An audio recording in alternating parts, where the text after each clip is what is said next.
Hello everyone. তো সকাল সকাল উঠে ঘরের সব কাজ করে তারপর তাড়াতাড়ি স্নান করে নিয়েছি, কারণ আজকে আমরা একটা জায়গায় ঘুরতে যাব।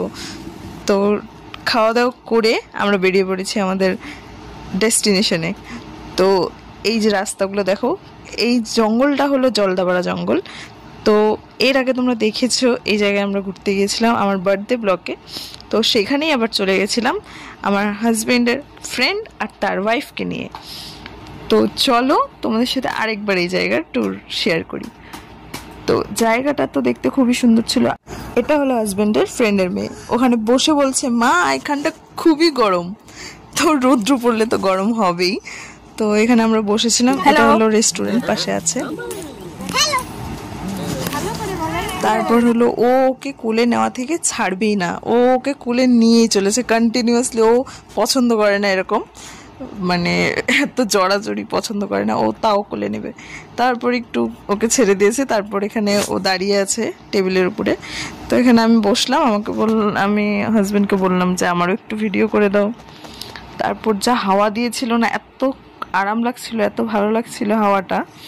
তো তারপর আমরা যাচ্ছি ওই উপরের স্পটটায় যেখান থেকে আগের বার আমি ভিডিওটা স্টার্ট করেছিলাম। তো এই যে উপরে এসে পড়েছি, আর এখানে ওই দাদাভাই দিদিভাই ফটো তুলে দিচ্ছে, ওইটাও একটু ক্যাপচার করে নিলাম। তো তারপর নিচে একটা জায়গা দেখলাম, বসার জায়গা, তো খুবই আরামদায়ক দেখে মনে হলো। তো উপর থেকে আমরা নিচে চলে আসলাম, এখানে একটু রেস্ট করলাম। আর এই হাঁসগুলো ওখানে দেখো জল খাচ্ছিল, আর ও ওর সাথে খেলার খুব একটা মজারিয়ে পেয়ে গেছে। আর এই দেখো লজ্জাবতী পাতা, অনেক দিন পরে দেখলাম আমি এটা। আর মেয়েও খেলছিল গাছের পাতা দিয়ে। আর এখানে দেখো দোলনায় বসে, কোনো আওয়াজ নেই, কোনো কান্নাকাটি কিচ্ছু নেই, চুপচাপ বসে আছে ওর পাপার সাথে। আর এখানে হলো লজের রুমগুলো আছে, এখানে এদিক দিয়ে যাওয়া যায়। তো তারপর ওই স্পটটা ছেড়ে আমরা নেক্সট স্পটে যাচ্ছি। তো খিদেও পেয়ে গেছিল, দুপুর হয়ে গেছিল।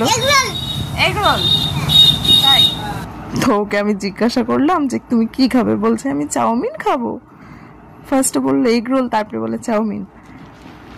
তারপর আমরা খেয়ে নিলাম, ওরও ভালো লেগেছে, চাউমিনটা খুবই টেস্টি বানিয়েছিল। আর লাস্টে ক্লিপটা নিতে ভুলে গেছি, একটা থাই পোড নিয়েছিলাম আমরা, আর স্যুপ ছিল। আর এই যে দিদিভাইটা, দাদাভাইটা।